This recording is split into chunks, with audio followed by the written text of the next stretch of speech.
Oh my gosh, it is City Hall. What are they doing in there? Does anybody know? Has anybody actually convinced themselves that they know what is taking place behind all that steel and concrete and glass? Alright, hello YouTube. Again, it's Bismarck. Okay, I have been homeless in New Orleans for about a month now, almost exactly a month. I'm actually, in a few days, I'll have reached the 6-month mark for my romp in intentional homelessness. Originally, I decided I wanted to be homeless for at least 6 months. New Orleans overall has treated me rather well. I've had a few really shitty nights sleeping, but overall it's treated me well. It's not the case for all Traveler kids. I've ran into Traveler kids who have received tickets for like things as absurd as impersonating a light post or bleeding on the sidewalk,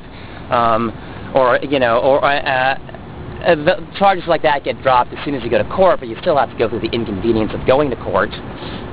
And more than a few, the police here in New Orleans seem to be extremely hostile to panhandling / staging or to sitting on the sidewalk. And I've met kids who have gotten arrested for sitting on the sidewalk. Maybe they're also assholes to the cops. There's always different factors, and no one ever tells everything that's everyone's set, they tell a story from their own biased perspective. But anyway, I think one major factor in me having a really kind of overall a cozy time in New Orleans is the fact that I have a $10 a day budget. I mentioned that, I have money saved up. $10 a day is more than enough to buy some food and coffee that I want every day. Food and coffee are my major expenses. Having that $10 a day, it makes my life it makes things a lot more convenient, okay, on many different levels. I don't have to panhandle. It gives me more time, and honestly, if I'm not panhandling, or if I have that money there, then, I'm just, like, not going to, pretty much, not going to draw attention to myself from nearly as much. Pretty much the only thing illegal I do consistently is trespassing. I sleep most nights. I am trespassing. Okay.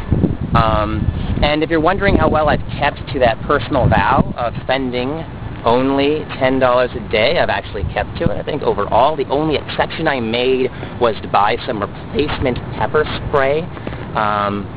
Okay, I decided that like pepper spray was enough of a need that I should just buy it and not tally the expense.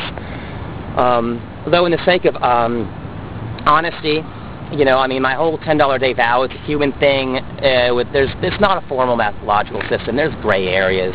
Like, for example, like I'm allowed to go over my budget, as long as in future days I try to make up for the overspending. Like for a while I was 30 in the red. I overspent $30 because, well, I bought a Greyhound ticket. Don't really want to go into that. I consider that kind of a failure of my mission. I have to spend money in transportation, plus I hate the Greyhound, but I was kind of in a hurry to go somewhere. Anyway. So, people do stuff. And I bought a Greyhound ticket. And then I was 30 in the red for a few weeks, and then I brought it back up to 0. And then the other major gray area is that someone gives me money, like if someone, someone gives me $10, then I'm allowed to spend that, and, it's like, if I'm 10 in the red, someone gives me $10, and I go back to 0. Like, anything someone gives me, that's just, extra money that I can spend, as I wish. It's discretionary input. And I don't get given money that often, but, there's different situations. I've been given money while hitchhiking, or, like, recently, for example, I have a habit of holding big cardboard signs that have strange messages. They're social experiments, they're art life projects. In New Orleans here, my sign, the more you own, the less free you are. That sign, for whatever reasons, was not too successful in New Orleans, but another sign idea, which was successful, it said in big, black, bold letters, "I do not want your money," which is true. The lifestyle I'm living, I'm trying to reject money and stuff as much as I can, so I don't want your money. I want your imagination, I want your soul, or at least I want to experience your soul with you, to share it. And so, I had a sign, "I do not want your money." I was on Bourbon Street Saturday night, and Apparently at 8 p.m. and Friday and Saturday nights in Bourbon Street, there's not allowed to be any kind of performance art, or any kind of, I don't know, busking or anything of that nature. And so 2 police saw me with my sign. They approached me, and I explained, well, I'm not panhandling, it's performance art. And they're like, do you see any other performance artist? Then I'm like, then in the back of my mind, I'm kind of like, yeah, the other performance artists here did seem to pack up really early tonight. I wonder where they are. And so anyway, I talked with the cops for a few minutes, and at the end of it, I'm like, okay, I'm folding up my sign, I'm leaving.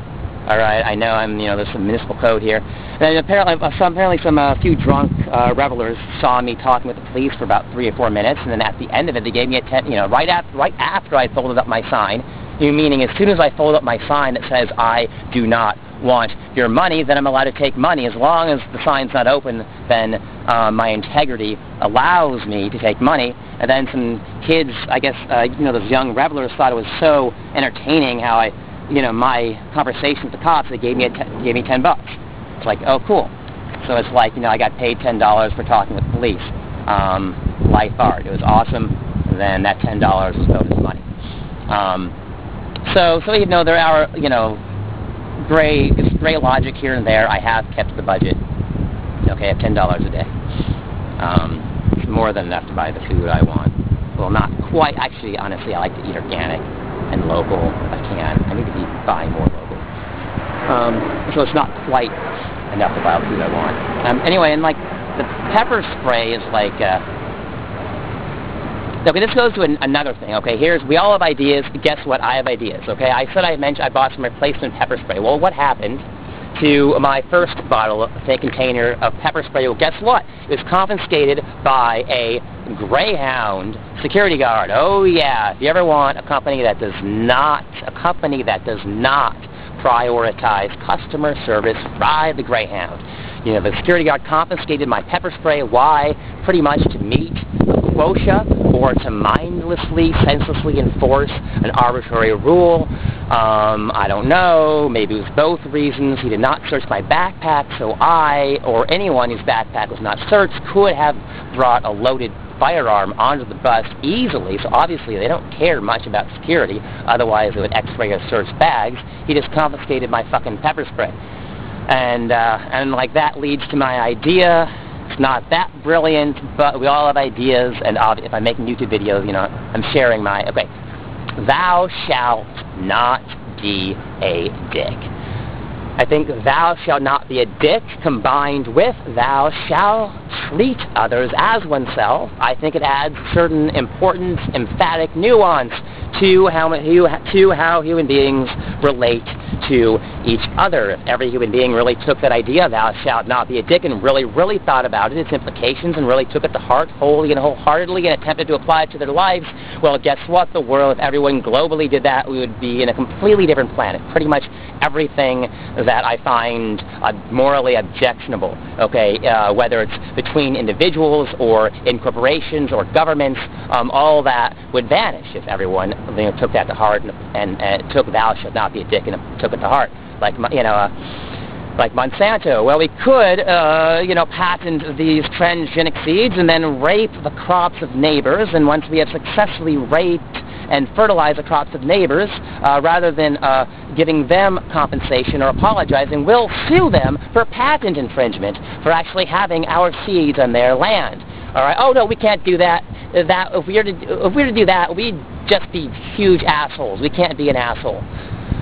Or like inheritance tax, it's like, like we have no, let's make it almost impossible for most farmers to pass on their land to their offspring who want to maintain their land. Let's be the first society in human history to,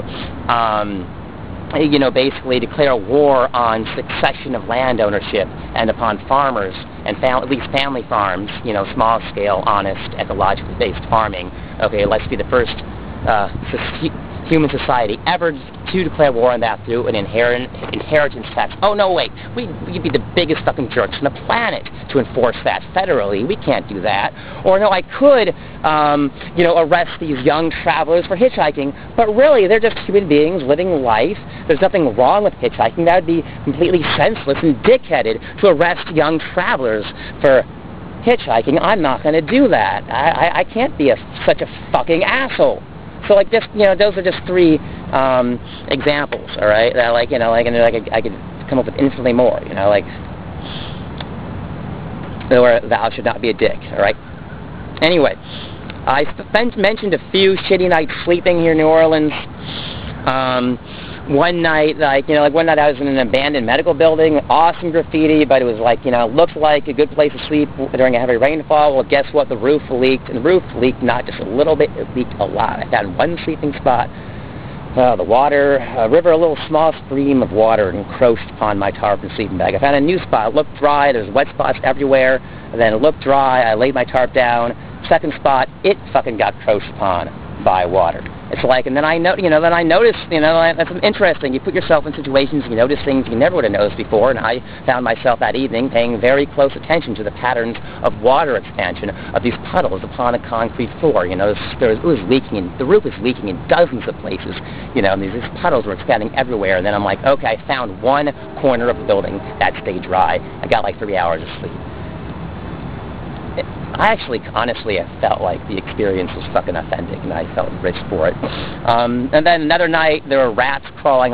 Some rats had gotten into my food supply when I left it unattended. They learned their food was located where I was sleeping, and so when I slept that night, every pretty much like 20 minutes, there was a new rat crawling on me. And I got to admire their tactical intelligence. A rat would be crawling on me, I'd kick it off, then they'd wait 20 minutes for me to let it fall back to sleep, to let down my guard, my defenses, and they'd come back and they'd try a different spot, my abdomen, or my head. So they waited between tactical strikes, food strikes, and then they tried different locations each time. So there's, I admire their intelligence, but man, it sucked not sleeping, having these wild rats crawling on me all night long. The next night I moved to a different location, and I did not have any rats to deal with. And this actually occurred underneath the wharf, like a giant pier-like thing in the French Quarter here in New Orleans, where I've been sleeping the last few weeks. It's really, really cool under the wharf. It's like a big, dark space.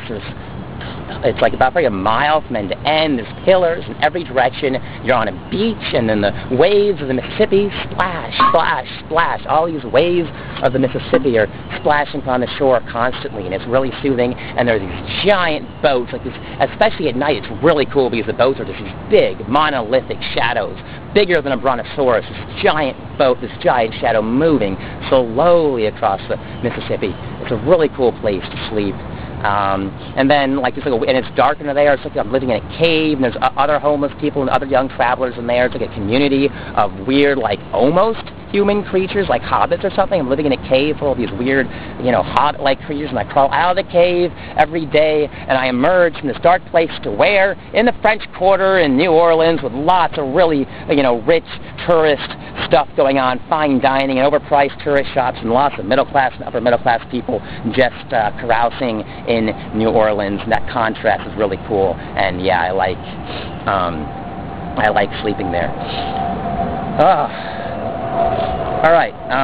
So, and in spending a month in New Orleans, I've gotten a really interesting acquaintanceship with traveler street kid culture, being in one place for an extended period of time, and really seeing it, getting to see the same people over and over again. Some of them intentionally homeless, some of them unintentionally homeless, and then other it's like a community of travelers and homeless people existing in a city. It's kind of like I don't know, it's a certain depth there that I didn't have. It's cool. It's cool. Overall, though, I decided that most most homeless people, I don't know, I don't really necessarily want to be friends with them, but that's true for any group of people. Hey, middle-class Americans, do I like most middle-class Americans? Actually, I dislike most middle-class Americans, but some of them are my good friends. The same with young traveling kids or homeless people. Some of them I get along with. Some of them have anger problems, or their life revolves around alcohol. Street kids drink way too much, by the way. But then other ones are just bright souls and are full of intelligence and creativity, and and it's so that's just so anyway. But as far as I'm the 6 month point. Okay, how much time do I have left? Wow, I have 3 minutes, I think, before the So 6-month mark, do I want to continue being intentionally homeless? I could imagine it, but not quite. My next goal is to do some WOOFing, WWOOF, Worldwide Opportunities on Organic Farms. I want to experience and become directly involved in and learn as much as I can about food production, especially sustainable food production. That's my next goal. Further homelessness is optional, but I will be traveling realistically. Realistically, I'm not going to be rooted in any one place for a while now, but my next personal step is to volunteer on organic farms. I have many ideas about community, about saving the world, okay, and pretty much everything. And I don't have time to go into that, you know. But like I think we've taken this technology and industrialization thing way too far. You know, bigger, faster, more production, more building, more stuff, more everything. It's like I think we've gone, you know, we've gone overboard with this technology thing. Technology is wonderful. We've just gone overboard. You know, I can go to a gas station, and I might make a YouTube video about this. You know, buy a Charleston Chew candy bar. I mean, I could talk for an hour about all the sin in just one candy bar from a gas station, all the interrelated technological systems and social systems that are like related to that one candy bar. You know, there's so many, even in the coffee from McDonald's I bought today. You know, the styrofoam, the fact that I bought from McDonald's. There's so much like sin concentrated in almost every consumer purchase. Oh, it's like crazy. So anyway, my ideas about community, okay, an important aspect. Personally, I think like the supreme embodiment of my values and ideals would be an eco-village, or at least what an eco-village is striving to be. You can look it up if you have time. But like all my ideas about community, getting more people getting involved in food production is one of the most important aspects of all those ideas. And so that's why I am compelled. At least one of the reasons that I'm compelled to volunteer on organic farms. Overall, okay, I got like 30 more seconds. All right, so being intentionally homeless for 6 months, traveling around like this. Am I glad I did it? Fuck yeah, fuck yeah. It's like it's vastly empowered my ability to be aware of and to accept what is and is not, and what I am and what I am not. That is, it's done more for me than, like, you know, 2 trips to Burning Man and like a number of psychedelic mushroom trips, as awesome as those are. It's one of the best things I've done with my life. It's fucking, that's definitely, so I'm glad I did it, even though, anyway, don't know what's, yeah. All right, peace.